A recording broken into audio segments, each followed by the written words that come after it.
Hello friends, today I'll be discussing part 1 of cancer. So what is cancer? The term cancer is derived from the Latin word cancrum, meaning crab.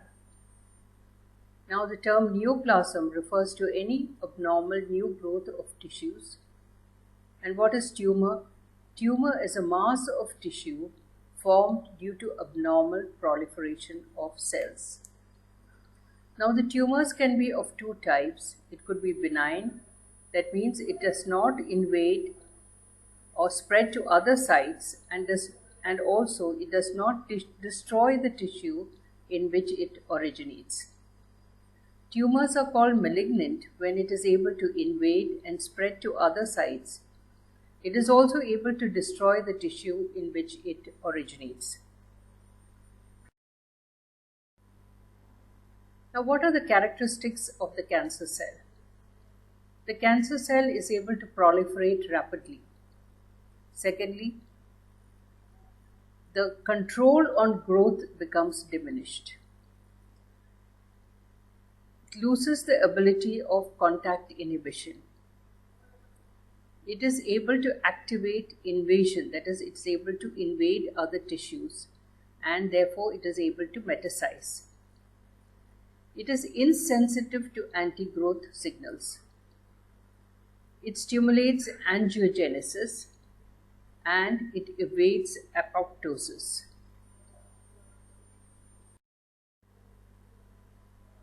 Now, what are the predisposing factors or the etiology of cancer? Firstly, age. Cancer can develop at any age. Generally, it is seen above 55 years of age. But there are a lot of cancers which are seen amongst children, particularly in the age group below 15 years. For example, the retinoblastomas, neuroblastomas, Wilms tumor, leukemias, sarcomas of the bone, and the skeletal tissue. The second predisposing factor is heredity. Certain precancerous conditions are inherited. For example, susceptibility to childhood retinoblastomas is inherited as an autosomal dominant trait. 40% of retinoblastomas are familial in nature. Thirdly, 80% of environmental factors contribute to as a predisposing factor for cancer. Now, lifestyle can affect and cause cancer. Like, for example, cigarette smoking and tobacco chewing are very important risk factors for cancer. Fifth cause is dietary. Now, there are certain nuts like groundnuts and other food, when they become infected with fungus like aspergillus, produces a toxin known as aflatoxin B1. This is carcinogenic and cause liver cancers. Now, another aspect is occupation. Now, workers dealing with asbestos, benzene, naphthalamines, in such workers also the risk of cancer is there. Iatrogenic, that is, certain therapeutic drugs like immunosuppressants, example cyclophosphamide, is also a contributory factor for cancer.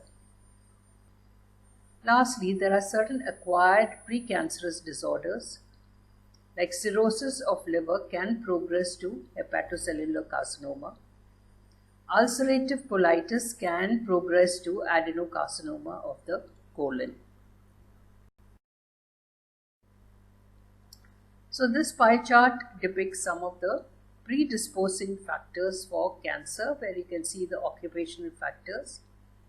Then there are certain other factors like radiation, diet is important, tobacco chewing, smoking, the effect of UV rays, that is exposure to sunlight, and viruses. They are also comes in, viruses also comes in as an important factor for cancer. So now we come to what are carcinogens. Carcinogen is any substance that has the potential to cause cancer in living tissues. Carcinogens is of three types. The first type is grouped as the chemical carcinogens. Now, under the chemical carcinogens, you have the polycyclic aromatic hydrocarbons like benzopyrenes, cholanthrines. These are present in cigarette smoke and cause lung cancer. Secondly, the recycled edible oils, they are also harmful. They contain harmful chemicals, and these are mostly seen in fast food joints as well as in hotels. The azo dyes like naphthalene or the naphthalene like the aniline dye used in rubber industry causes bladder carcinoma. Other dyes like methyl 4-aminobenzene can also cause cancer. Chemicals like nitrosamines and amides, nitrosamines like dimethyl nitrosamine or diethyl nitrosamine, which are synthesized in the GI tract, can cause gastric cancers. I told you aflatoxin B is present in fungus, and so the groundnuts which are affected by fungus can be a potential source for causing cancer and is regarded as a chemical carcinogen. Drugs like cyclophosphamide, as I told you earlier, and nitrogen mustard, they are also chemical carcinogens.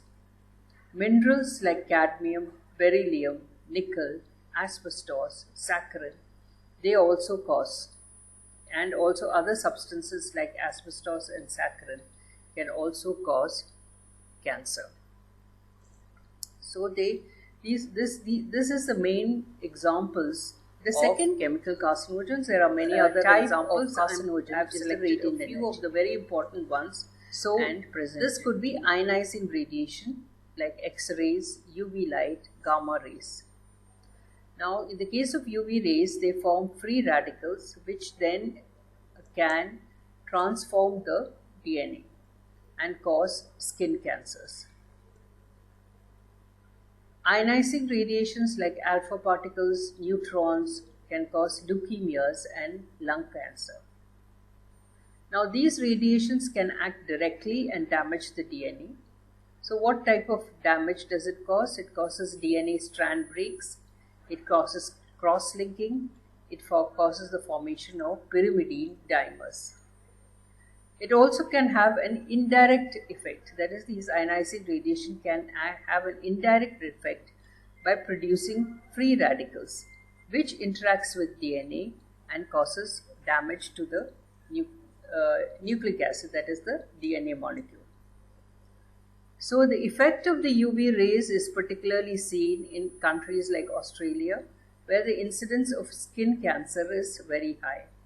That is why it is very often necessary to use proper protection from the sun using sun blockers, and this can help in reducing the incidence of such type of cancers.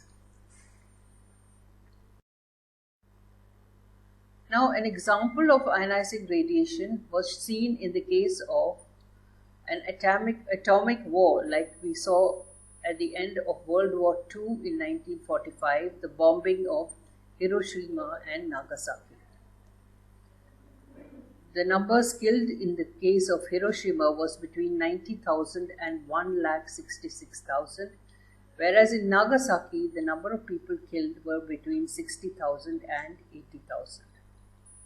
Half of the deaths occurred on the first day, and in the next couple of months, many died due to burns and radiation sickness.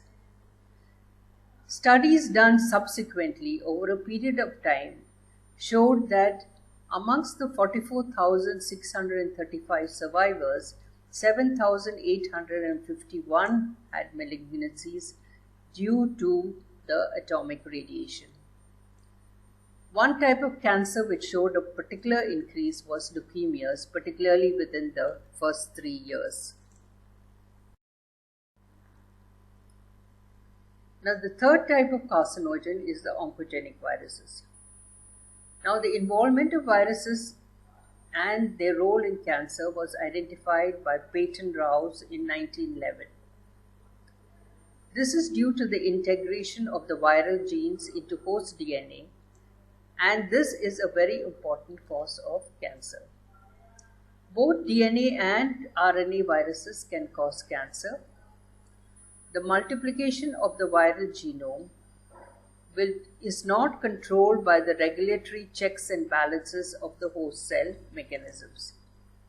This results in uncontrolled multiplication of cells, leading to tumor formation. The various activities which are altered by such type of viruses is the deregulation of the cell cycle, inhibition of apoptosis, and abnormalities of the cell regulating pathways. Examples of DNA virus. Firstly, we have papovirus or the human papilloma virus. This can lead to warts, leading to skin cancers or to cervical cancers. Adenovirus, the viral products acts on the nucleus and deranges the growth regulators. Hepatitis B virus can cause liver carcinoma. The Epstein-Barr virus or the EBV virus can cause Burkitt's lymphoma.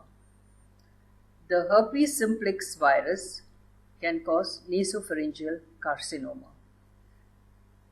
Example of the RNA virus is they are all retroviruses and they can cause leukemias. So the two types of viruses, both the DNA viruses and the RNA viruses, are potential carcinogens.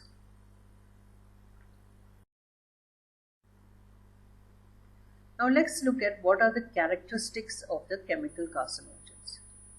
The chemical carcinogens are of two types. There could be the indirect carcinogen and the direct carcinogen.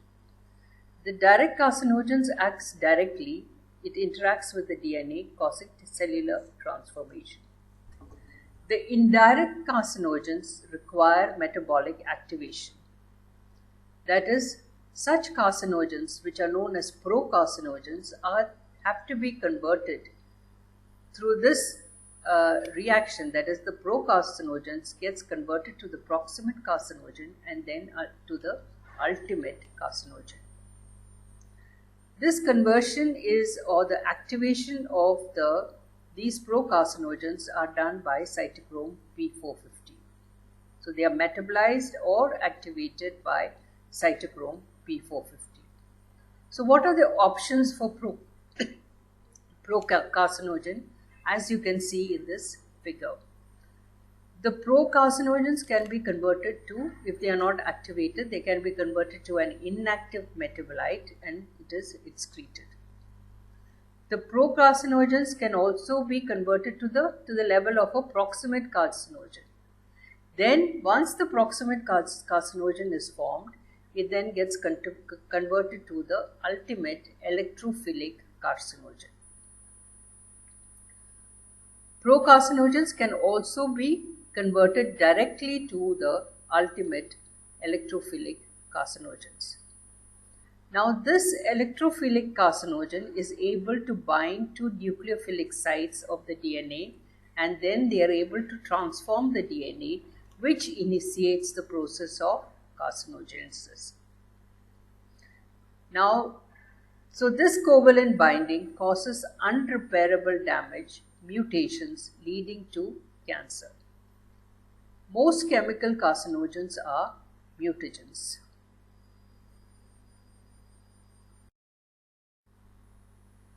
Now, the Ames assay was used to screen for potential carcinogens.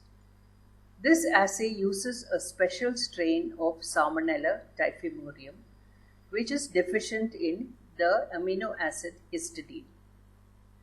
Histidine is necessary for its growth, and this special strain is unable to grow because it does not have the amino acid histidine.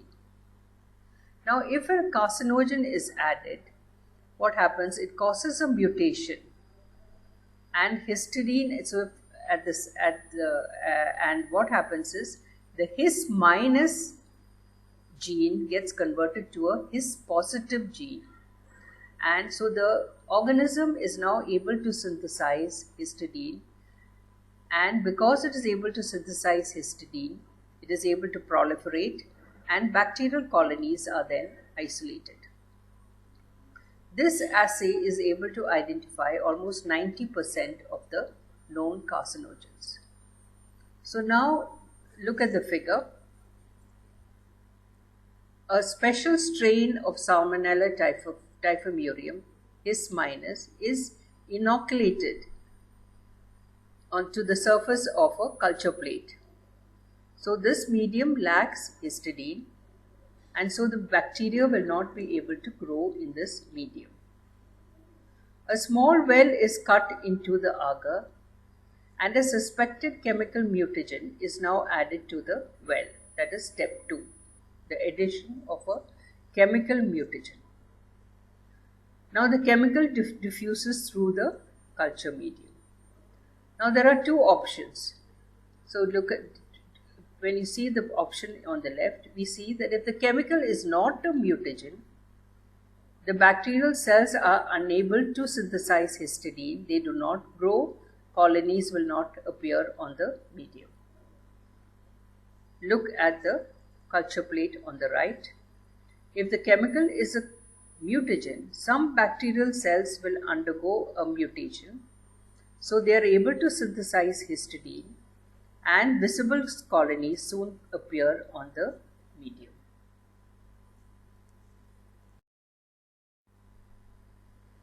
Now let's look at the term carcinogenesis. Carcinogenesis is the process by which normal cells are transformed into cancer cells. This transformation can be brought about by point mutation, translocation, amplification due to chemicals, radiation, or infections, like the viruses. All of these can cause DNA damage and can cause transformation to the cell. Now, what is the process of carcinogens? Once there is an exposure to a carcinogen, then it starts off the process of initiation. Second step is promotion. Third is progression. And finally, we have metastasis. So you can see here that anti-cancer drugs or chemotherapeutic drugs can block at the various steps of this process of carcinogenesis. You can have blocking agents which block the process of initiation or we can have suppressing agents which can block the steps of promotion or progression, or we can have certain agents which can inhibit invasion, angiogenesis, that is the metastasis.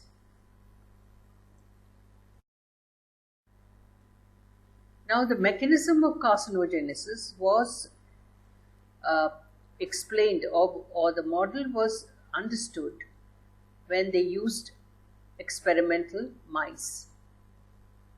Now, two stages were identified. These are the first two stages of the progression of carcinogenesis, that is initiation and promotion.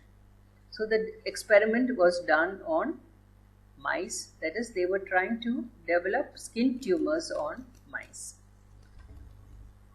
So when the skin of mice was painted with a chemical, benzopyrene, no tumors developed. Benzopyrene is considered as an initiating agent. Its action is rapid and reversible. Now, secondly, they applied croton oil in that area. What happened? This led to the development of tumor. So, croton oil is a promoter but not an initiator. Most of the chemical carcinogens can act both as initiators and promoters. So this figure, both on the left and the right side, gives a good idea of what is the different steps of or stages of carcinogenesis. The first, look at the figure on the left side, we see the process of initiation brought about by a chemical or any other carcinogenic initiator. This initiator would cause DNA damage, which is irreversible. Next, we have the addition of a promoter. This promoter then causes the proliferation of the cell. And we find that there is the formation of a benign tumor formation, which then progresses to a malignant tumor carrying the acquired mutation. So when the promoter is added, there is a clonal expansion. So the mutation is carried on through several cell divisions. You have the formation first of a benign tumor, and later it progresses towards the formation of a malignant tumor. Similarly, you can see on the figure on the right, you have a normal cell. A carcinogenic agent like chemicals, radiation, or oncogenic viruses can cause damage to the DNA. This then results in a mutated cell. So that first step is the process of initiation. Then it is progressing. So by further cell divisions, you have the activation of oncogenes by the promoter agent, so that stage is known as promotion, which then progresses. The mutation is further, these mutation cells further proliferate, and we have ultimately the formation of a malignant tumor. So you have the transformation of the cell to a malignant tumor through the different stages, that is initiation, promotion, and progression. What are the biochemical changes that we see? We have increased replication and transcription, that is increased synthesis of DNA and RNA.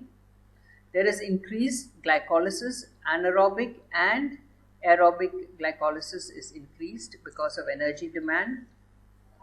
There may be synthesis of certain fetal proteins like CEA and AFP, that is carcinoembryonic antigen and AFP. There are certain cell surface glycoproteins and glycolipids are altered.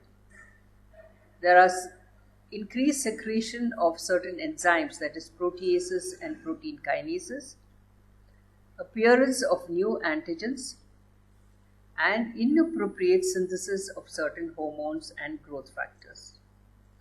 Now, this increased synthesis of certain fetal proteins like CEA or alpha fetoprotein like AFP, or the increase in certain enzymes, or the inappropriate synthesis of hormones and growth factors have been used as markers to indicate the presence of tumor or to diagnose the presence of tumor, and they are known as the tumor markers, which will be dealt with in a separate video. So this finishes the first part of cancer. Thank you.